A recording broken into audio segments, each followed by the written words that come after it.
Hello guys. तो जैसे कि हमने पिछले एपिसोड में देखा था, जो हमारे ये टेन होता है उस स्नैक मॉन्स्टर को किल करने के बाद अपने घर आ जाते हैं।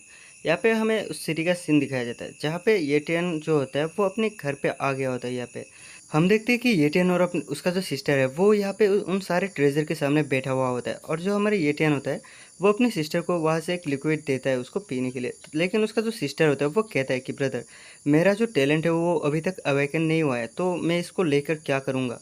अगर इस लिक्विड ने मेरे ऊपर काम नहीं किया तो ये लिक्विड जो है वो बिल्कुल बेकार चला जाएगा। तभी जो हमारे ये टेन होता है वो अपने सिस्टर का स्टेटस विंडो को चेक करता है जहाँ पे लिखा होता है human जेयू cultivation talent inferior level, और उसका जो आइस टैलेंट है वो अभी प्राइमरी लेवल पे है लेकिन अवेकन नहीं हुआ है। ये देख के जो ये टेन होता है वो सोचने लगता है ये अभी सिर्फ इंफीरियर लेवल पे है। अभी जो उसका टैलेंट है अगर इस चीज़ को पी लेता है तो इसका वजह से उसका लेवल जो है वो अपग्रेड हो सकता है। लेकिन सच बताओ तो मुझे भी नहीं पता कि उसका जो लेवल है वो कितना आगे तक अपग्रेड हो सकता है यहाँ पे। तभी जो ये टेन का सिस्टर होता है वो कहते हैं ओह राइट, ये टेन ये जो ट्रेजर्स है ये बहुत ही ज़्यादा कीमती होगा, क्यों ना हम इसको बेच के माला माल हो जाए। तभी जो ये टेन होता है उस लिक्विड के बारे में उस किताब में पढ़ने लगते हैं। यहाँ पे लिखा होता है कि ये जो अर्थ लिक्विड है इसका जो स्टोन है यानी कि जिससे वो टपकता है वो स्टोन भी काफ़ी ज़्यादा रेयर होता है। लेकिन ये टेन जो है उसने उस स्टोन को काट के लेके आ गया था, तो वो वहाँ पे वापस जाने से नहीं मिलने वाला। और अगर मैंने अभी इस लिक्विड को बेचने के लिए लेके गया, जो खरीदार है वो ज़रूर से उस पत्थर को भी मांगेगा जो कि मेरे पास नहीं है, और वो मुझ पर बिलीव भी नहीं करेगा। और इन सब के बाद मैं ट्रबल पे भी पड़ सकता हूँ, यानी कि मुसीबत में भी पड़ सकता हूँ। तभी जो ये टेन होता है वो अपने सिस्टर को कहते हैं हे आखिरकार तुम उसे नष्ट क्यों कर रही हो, वो बहुत ही कीमती है। और कहते हैं कि अगर तुम इसे पीना नहीं चाहते हो तो मेरा पास और भी बेहतर रास्ता है इसे यूज़ करने की। जब ये टेन उस लिक्विड को अपने सिस्टर के हाथ से छीन लेता है तो ये देख के उसका जो सिस्टर है वो यहाँ पे बहुत ही ज़्यादा शॉक हो जाता है। तभी हम देखते हैं यहाँ पे जो अपनी ये टेन होता है वो अपने सिस्टर के मुंह को ऐसे खोल देता है और उसे वो लिक्विड पिलाने लगता है। ये देख के जो उसका सिस्टर है वो कहते हैं कि हे बचाओ मुझे, मेरा भाई मुझे मारना चाहता है। तभी हम देखते हैं कि ये टेन ने सारे के सारे जो लिक्विड थे वो अपने सिस्टर को पिला दिया होता है और पूछता है आखिर ये कैसा था। उसका जो सिस्टर होता है वो भी कहते हैं हाँ ये थोड़ा अच्छा था और मैं अभी बहुत ही अच्छा फील कर रहा हूँ। तभी ये टेन अपनी जो पावर्स है स्टेटस विंडो वाला वो चेक करने लगता है। वो देखते हैं कि उसका जो सिस्टर का टैलेंट है वो अभी तक इन्फीरियर लेवल की प्राइमरी लेवल पे ही है। ये देख के वो कहते हैं कि आखिर इस जो लिक्विड है इसका सब प्रॉब्लम क्या है, क्या ये लेवल अप करने का काम नहीं आता है, किताब में जो लिखा है क्या वो सब गलत है। तभी जो ये टेन का सिस्टर होता है वो ये टेन को कहते हैं कि ये टेन मुझे बहुत ही ज़्यादा नींद आ रहा है, क्या मैं डिनर बनाने से पहले थोड़ा टाइम के लिए सो सकता हूँ। ये सुन के जो ये टेन होता है ये टेन भी कहता है ओह ठीक है, तुम थोड़ा रेस्ट ले लो। सीन चेंज होता है और हम देखते हैं ये टेन को जो कि अपनी सिस्टर को लेकर थोड़ा परेशान था, और वो कहते हैं कि ये काफ़ी ज़्यादा मतलब अजीब है कि ये जो लिक्विड है इस लिक्विड के इस्तेमाल करने का बाद भी जो लेवल है वो अपग्रेड नहीं हो रहा है। मुझे लगता है कि थोड़ा टाइम के लिए मुझे इंतज़ार कर लेना चाहिए, शायद से ये जो लिक्विड है ये थोड़ा टाइम बाद इफेक्ट कर जाए। तभी हम देखते हैं 1 घंटा बीत गया होता है और 1 घंटा बाद जो हमारी येटियन होता है वो यहाँ पे कल्टीवेशन कर रहा होता है। हम देखते हैं कि जो येटियन का ऑरा है वो चारों ओर यहाँ पे फ्लो करने लगता है। तभी जो येटियन होता है वो अपनी सिस्टर की तरफ देखता है और कहते हैं कि मैंने अभी अभी अपने यहाँ पे कोई स्ट्रॉन्ग एनर्जी को फ्लो करते हुए महसूस किया है। तभी जो अपने सिस्टर होता है येटियन का वो अपनी सिस्टर की तरफ देखने लगता है। हम यहाँ पे देखते हैं कि एटियन का जो सिस्टर है उसका बॉडी से बहुत ही ज़्यादा कोल्ड ओरा निकल रहा होता है। ये देखिए जो एटियन होता है वो अपने पॉपअप विंडो को बाहर निकाल लेता है और चेक करता है कि ये जो है उसका जो लेवल होता है वो लेवल अप हो चुका होता है। यहाँ पे जो एटियन का सिस्टर होता है वो एक साथ में 2 लेवल अपग्रेड कर लिया होता है, लेकिन जो उसका टैलेंट है वो अभी तक अवेक नहीं हुआ था। ये देखिए जो हमारे एटियन है वो भी काफ़ी शॉक्ड हो जाता है। सीन चेंज होता है और हम एटियन को देखते हैं जो कि अपने सारे ट्रेजर को कलेक्ट कर रहा होता है और वो अपने सिस्टर के बारे में सोचते हुए कहता है उसका जो लेवल है वो सीधा ही मिडिल लेवल पे पहुंच गया और उसका जो टैलेंट है वो भी काफ़ी रेयर आइस टैलेंट है। मेरा जो सिस्टर है वो एक ना एक दिन टॉप मार्शल आर्टिस्ट बनेगा। तभी हम देखते हैं जो एटियन होता है वो शाओबाई ने दिया हुआ जो लिक्विड था उसको अपने हाथ में लेता है और कहता है कि आखिरकार ये क्या है जो कि शाओबाई ने मुझे यहाँ पे दिया है। तभी कहता है कि जो भी हो मैं इसे हैंडल कर सकता हूँ, मुझे इसे इस्तेमाल करना होगा। इसी के साथ सीन चेंज होता है और हमें नाइट का टाइम दिखाया जाता है। यहाँ पे जो शाहबाई ने जो लिक्विड एटीएन को दिया था, एटीएन अभी उस जो लिक्विड है उसे पी रहा होता है और वो कहता है कि इसका जो टेस्ट है ये काफ़ी ज़्यादा घटिया है, लेकिन शुक्र है कि मेरा पास बाकी और भी कई सारी चीज़ है जिसका टेस्ट काफ़ी अच्छा है, तो मैं उन सभी चीज़ों को यहाँ पे खा सकता हूँ। इससे जो इसका जो टेस्ट है एटलीस्ट वो तो अच्छा हो ही जाएगा। तभी यहाँ पे शाहबाई जो है वो कल्टीवेशन में बैठ जाता है और वो कहते हैं कि मुझे देखना है कि मिडिल लेवल बीस्ट का जो ब्लड है वो अपनी कल्टीवेशन को इम्प्रूव करने के लिए कितना हद तक काम करता है और वो यहाँ पे अपनी कल्टीवेशन को स्टार्ट कर देते हैं। यहाँ पे हम देखते हैं जो येटियन है उसका कहना था कि मिडिल लेवल का बीस्ट का जो ब्लड होता है वो काफ़ी ज़्यादा खतरनाक होता है, और अगर मैं मिड लेवल का जो बीस्ट का ब्लड है उसे ऐसे ही पीता रहा तो कम से कम 1 महीने का अंदर मैं एक मार्शल आर्टिस्ट बन सकता हूँ। लेकिन बदकिस्मती से मेरे पास सिर्फ 2 ही बोतल बाकी है, मैंने एक यहाँ से पी लिया है। तभी ये टेन कहता है कि मुझे आखिरकार क्या करना चाहिए। तभी हम देखते हैं यहाँ पे जो 5th एकेडमी का जंगल का सीन को। यहाँ पे हम देखते हैं 10 दिन बीत गया होता है और जो हमारी येटियन है वो यहाँ पे कल्टीवेशन कर रहा होता है लगातार 10 दिन से।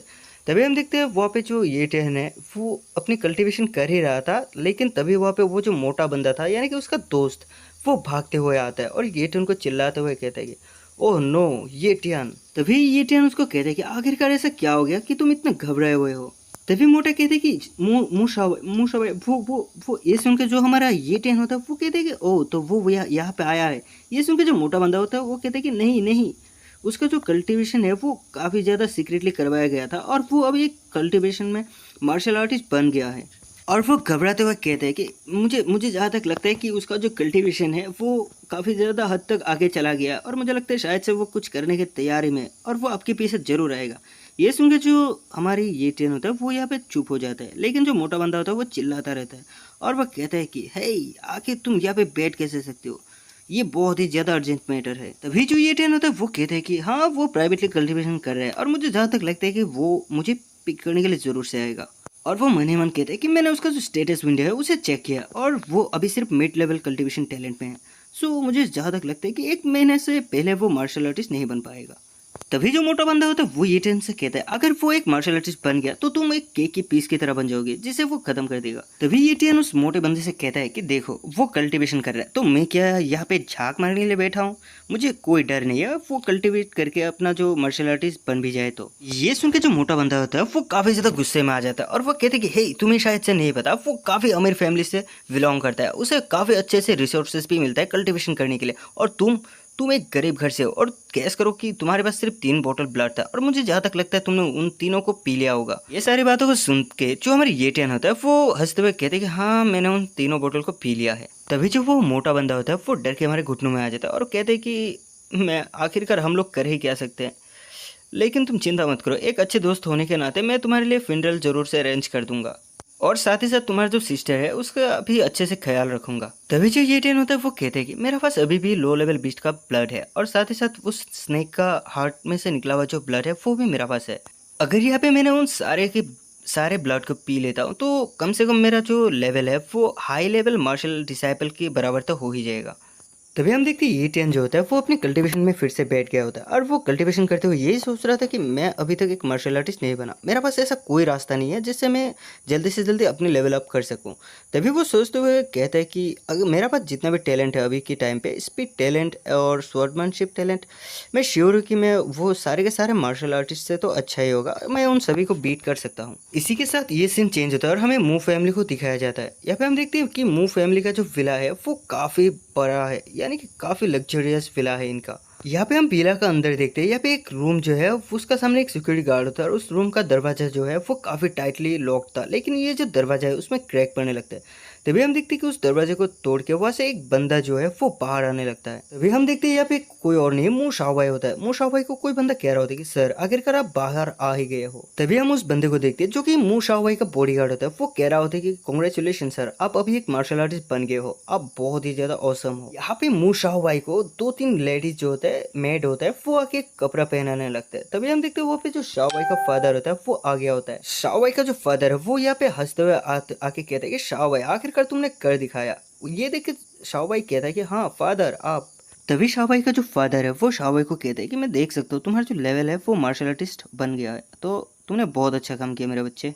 तभी हमें बताया जाता है कि शाओबाई का जो फादर है वो मू फैमिली का लीडर है और उसका नाम है मू इन। मू शाओबाई का फादर जो है वो मू फैमिली का 10 एल्डर्स में से एक है और उनका जो लेवल है वो इलाइट मार्शल आर्टिस्ट का मिड लेवल पे है अभी। तभी शाओबाई का जो फादर है वो शाओबाई के पास करीब आता है और उसे कहता है कि गुड जॉब, तुमने बहुत अच्छा काम किया शाओबाई। तभी जो शाओबाई है वो अपने फादर से कहता है कि फादर आपको चिंता करने की कोई जरूरत नहीं, मैं अपनी जो फैमिली है अपनी फैमिली का नाम रोशन करूंगा, मैं अपनी फैमिली के नाम ऐसे ही मिट्टी में मिलने नहीं दूंगा, कभी भी नहीं दूंगा। ये सुनकर जो शाओबाई का फादर है वो कहते हैं कि हाँ मुझे पता है और हाँ हमारी फैमिली का जो ग्रैंड मास्टर है उन्होंने कहा है कि वो तुम्हें खुद से एक रिवॉर्ड देना चाहता है। तभी जो शाहबाई है वो अपने घुटने में आ जाता है और उन्हें रेस्पेक्ट करते हुए कहते हैं कि फादर, आपने और ग्रैंड मास्टर ने मेरा लेवल अप करने में काफ़ी ज़्यादा मदद किया है, तो मैं आप सभी का शुक्रिया अदा करता हूँ। ये सुन के जो उनका फादर है वो कहते हैं कि हाँ हाँ तुम उठ जाओ अभी के लिए। और वो पीछे मुड़कर अपने बटलर को कहते हैं कि हे जाके किचन में देखो डिनर रेडी हुआ है कि नहीं। तभी जो बटलर होता है वो भी कहता है ठीक है सर, लेकिन तभी वो बटलर को रोकते हुए कहते हैं हे रुको, मैं खुद से जाकर चेक करूंगा कि डिनर पे आज क्या बनाया है। तभी हम शाहबाई के फादर को देखते हैं जो कि शाहबाई को कहते हैं कि हे डिनर करना मत भूलना, तुम थोड़े टाइम बाद डिनर करने आ जाना और मैं तुम्हारे लिए जो फेवरेट डिश है उसे बनाने वाला हूँ, एक साथ में हम लोग सेलिब्रेशन करने वाले हैं। ये सुनकर जो शाहबाई होता है वो भी अपने फादर को थैंक यू कहता है। तभी हम देखते हैं शाहबाई का जो फादर है वो अपने बटलर को लेकर यहाँ से चला जाता है। तभी मुंह शाहबाई अपने बॉडीगार्ड को बुलाता है और कहता है कि मैंने तुम्हें एक काम दिया था कि मैं जब कल्टीवेशन करने जाऊँ तब से लेकर मुंह शाहबाई के ऊपर नज़र रखो, आखिरकार तुम्हें क्या पता चला है बताओ मुझे। तभी जो बॉडीगार्ड होता है वो कहते हैं कि यस सर, मुझे पता चला कि वो एक ऑर्फनेज है और वो उसका पीछे जो है कोई भी नहीं है, उसका साथ सिर्फ उसका सिस्टर रहता है, उसका फैमिली में बाकी और कोई भी नहीं है। ये सुन के जो शाहबाई होता है वो अपने घर से बाहर जाते हुए कहते हैं ए मुझे लगा कि वो अमीर घर से होगा, वो तो एक गरीब घर का बच्चा है, ये उसके लिए बहुत ही बुरा है। बॉडीगार्ड भी यहाँ पे कहते हैं कि हाँ मुझे भी पहले लगा था कि वो अमीर घर से होगा। तभी हम देखते जो बॉडीगार्ड था वो कहते हैं कि तो अगर हम किसी को भेज दे उसे मारने के लिए। तभी जो शाहबाई होता है वो कहता है कि हाँ उसे खत्म कर दो। ये सुन के जो शाहबाई का बॉडीगार्ड होता है वो भी कहते हैं क्या मार दूं उसे? सर अभी हम लोग पेटेल एरिया में नहीं है कि हम कभी भी उसे मार दे, अगर हम अभी उसे मारने भी गए तो भी हम उसे मार नहीं पाएंगे क्योंकि अभी जो उसका इन्फ्लुएंसर है वो काफ़ी ज़्यादा हद तक बढ़ गया है जब से वो फर्स्ट प्लेस में आया है। तभी जो शाहबाई है वो कहते कि हे मैंने तुम्हें ये नहीं कहा कि हमारे आदमी को भेजो उसे मारने के लिए, मैंने तुम्हें ये कहा है कि किसी किलर को हायर करो और उसे खत्म करने के लिए भेज दो, और इससे ये होगा कि किसी को पता भी नहीं चलेगा कि इस खून के पीछे हमारा हाथ है। अभी जो बॉडीगार्ड होता है वो कहते हैं कि हाँ लेकिन उसे मारने के लिए कम से कम 1 मिलियन तो लग ही जाएगा, क्या इतना पैसा वो गरीब बच्चा डिजर्व करता भी है कि हम उसका पीछे इतना पैसा खर्चा कर दे। ये सुन के जो शाहबाई था वो कहते कि तुम सिर्फ एक सर्वेंट हो तो तुम अपने दिमाग को ज़्यादा मत चलाओ, यहाँ पे जो कहा वो करो।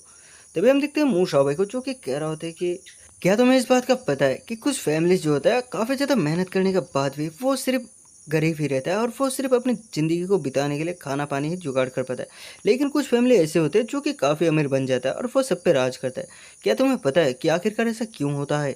क्योंकि उनकी फैमिली में एक ऐसा जीनियस पैदा होता है जो कि अपनी फैमिली को ऊपर उठा देता है, और जो येटियन है वो भी बिल्कुल इसी प्रकार का है। तो मैं नहीं चाहता कि वो जिंदा रहे, जाओ किसी को भेजो और उसे मरवा दो। और ये कहते हुए गुस्से में वो अपने कप को तोड़ देता है यहाँ पे।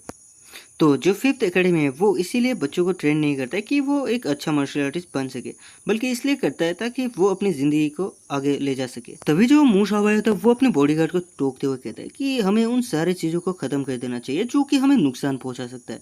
ये टर्न भी बिल्कुल वैसे ही है, उसे ख़त्म करवा दो।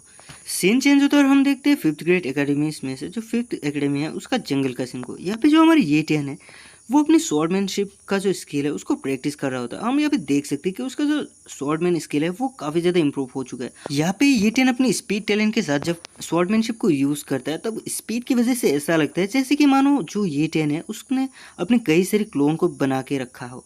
इसी के साथ हम देखते हैं जो हमारी ये टेन है वो काफ़ी एक लंबा छलांग लगाने के बाद अपना जो स्वॉर्ड है स्वॉर्ड क्यूआई को स्वॉर्ड में डालते हुए सीधा ही एक स्लैश वहाँ पे मार देता है, जिस स्लेस का इफेक्ट इतना पावरफुल होता है कि सामने जो चट्टान होता है वो चकनाचूर हो जाता है। तभी हमारी ये टेन जो होता है वो थक गया होता है और वो यहाँ पे हामी लेते हुए कहते हैं कि मुझे जहाँ तक लगता है कि अभी शायद से बारिश आने वाला है तो मुझे अभी घर चला जाना चाहिए।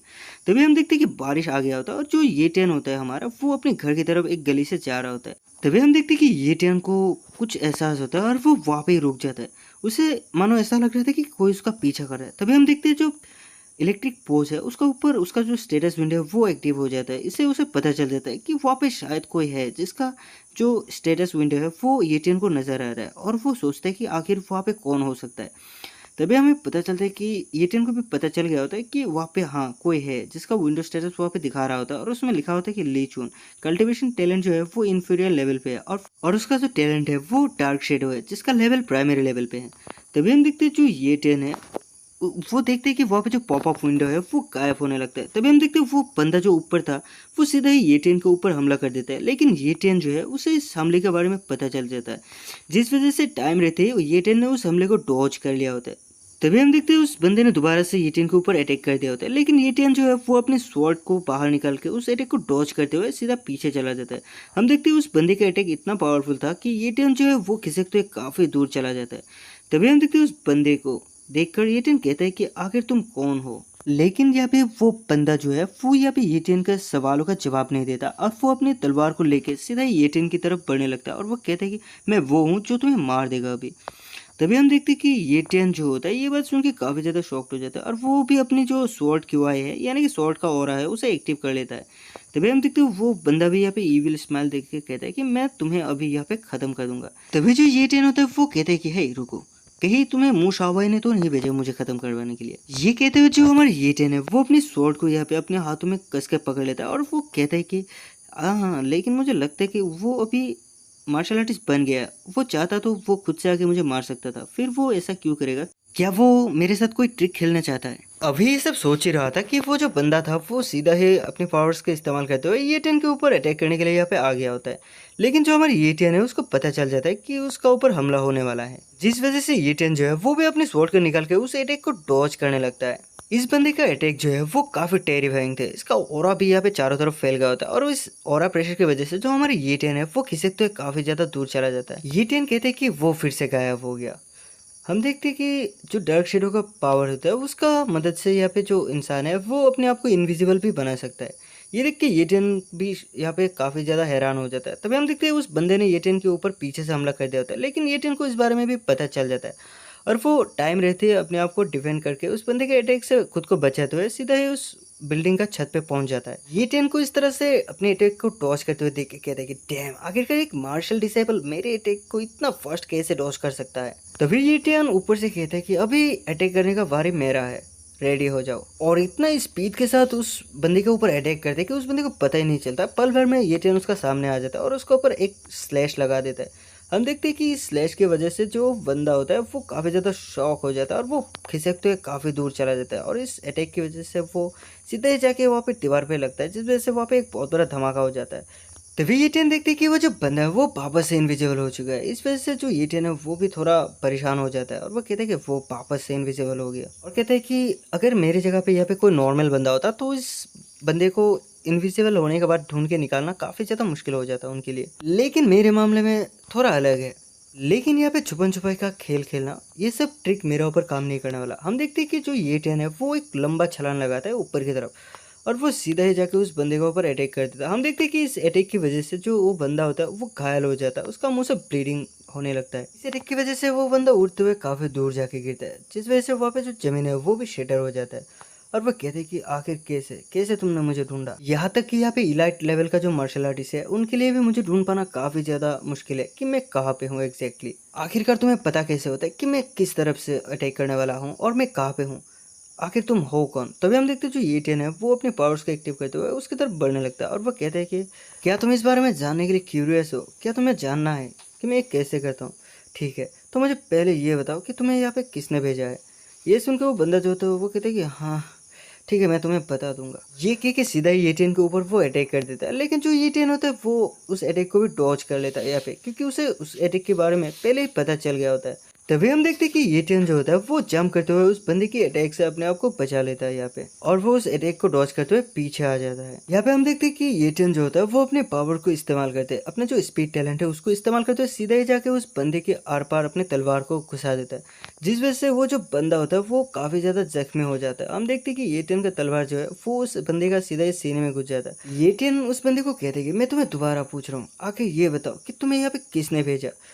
तभी जो वो बंदा होता है वो भी कहता है कि ठीक है, तुम एक काफ़ी अच्छा ओपोनेंट हो, तो मैं तुम्हें बता दूंगा कि मुझे यहाँ पे किसने भेजा है। तुम्हारे जैसे पावरफुल मार्शल डिसेबल के हाथों मरना मेरे लिए सौभाग्य का बात है। ठीक है, फिर तुम जानना चाहते थे ना कि मुझे किसने भेजा? वो मू शाओबाई है। ये कहते हुए वो बंदा जो होता है वो अपने दम तोड़ देता है। हम देखते हैं कि जो हमारे येटियन होता है वो यहाँ पे काफ़ी गुस्से के साथ खड़ा होता है और वो कहते हैं कि मू शाओबाई, आखिर तुम्हारा हिम्मत भी कैसे हुआ कि तुमने मुझे मारने के लिए एक किलर को हायर किया? तभी येटियन उस बंदे के जितने भी इक्विपमेंट्स था उन सभी को कलेक्ट कर लेता है और उसका जो पावर्स है यानी कि डार्क शेडो पावर उसे भी अपने अंदर एब्जॉर्ब करने लगता है।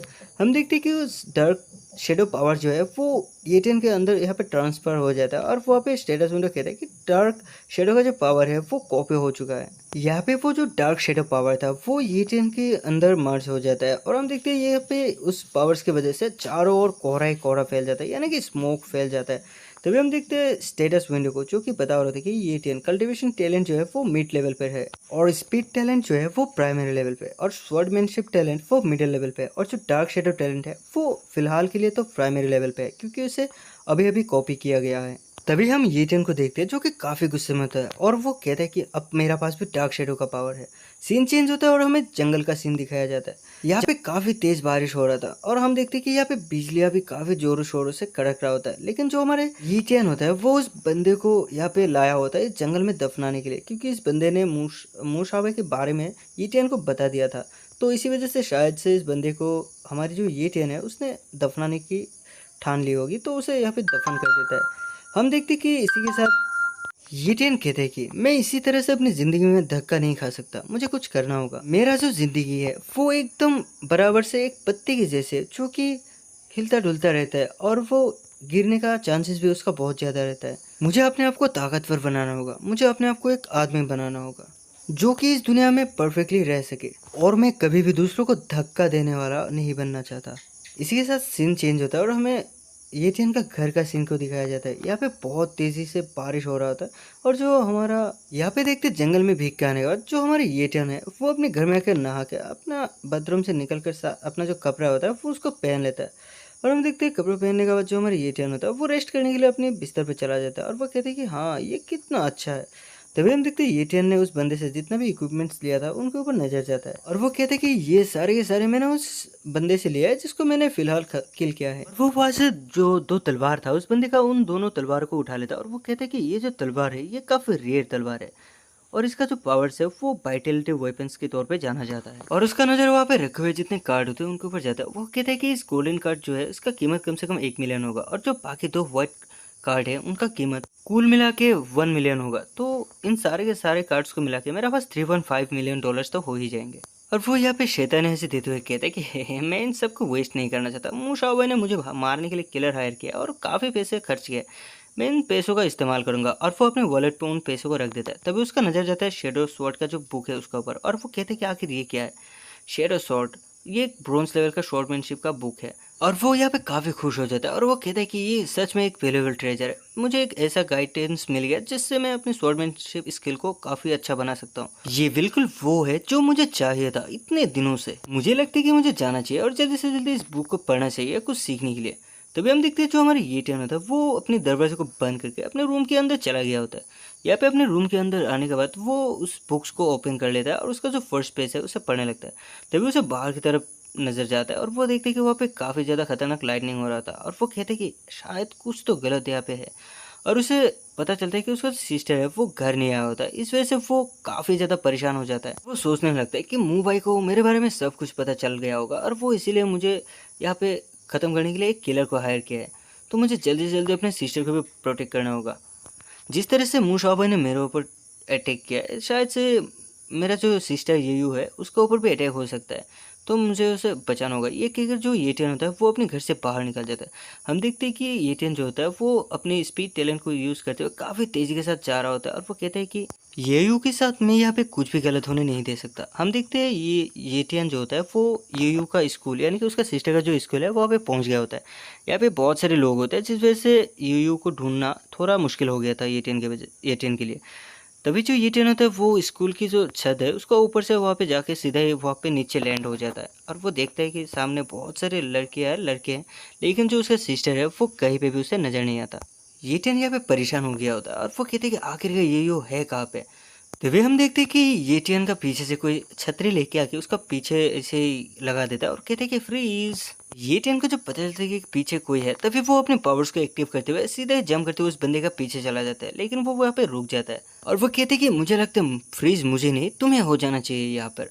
तभी हम देखते हैं वो बंदा कोई और नहीं है बल्कि एटीएन का सिस्टर होता है, और वो कहते हैं कि हे ये मैं हूँ। ये देख के बेचारा एटीएन का तो पॉपट बन जाता है, और कहते हैं कि हाँ ये तुम हो। एटीएन अपने सिस्टर से कहते हैं कि आखिरकार क्या चल रहा था कि तुम इतना देर कर रहे थे। तभी जो उसका सिस्टर होता है वो कहते हैं कि हाँ यहाँ पे अपना क्लासरूम जो है उसको साफ करने की वजह से आज थोड़ा लेट हो गया हूँ मैं।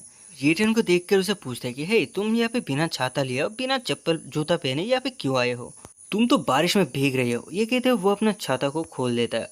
तभी हम देखते हैं उनका बगल से एक गाड़ी जा रहा होता है जो कि ब्लैक कलर की शायद से कोई मर्सिडीज कार होगा। हम देखते हैं उसका अंदर जो होता है वो मुंह शावा होता है, और जो येटियन का शक था वो भी बिल्कुल सही था। यहाँ पे येटियन को जिंदा देखकर मूसा भाई बहुत ही ज्यादा गुस्सा हो जाता है और वो कहते हैं कि आखिरकार ये बच्चा अभी तक जिंदा कैसे है। हे गाइस, इसी के साथ ये वाला एपिसोड है यहाँ पे खत्म। जब भी इसका नया चैप्टर आएगा तब मैं सारे के सारे नए चैप्टर्स को फिर से एक साथ करके एक्सप्लेन करके आप लोग के लिए यहाँ पे पेश कर दूंगा। तो जाने से पहले अगर आप लोग को ये वाला मानवा अच्छा लग रहा हो तो चैनल को सब्सक्राइब करके एक प्यारा सा कमेंट करके बता दीजिएगा। Thank you so much.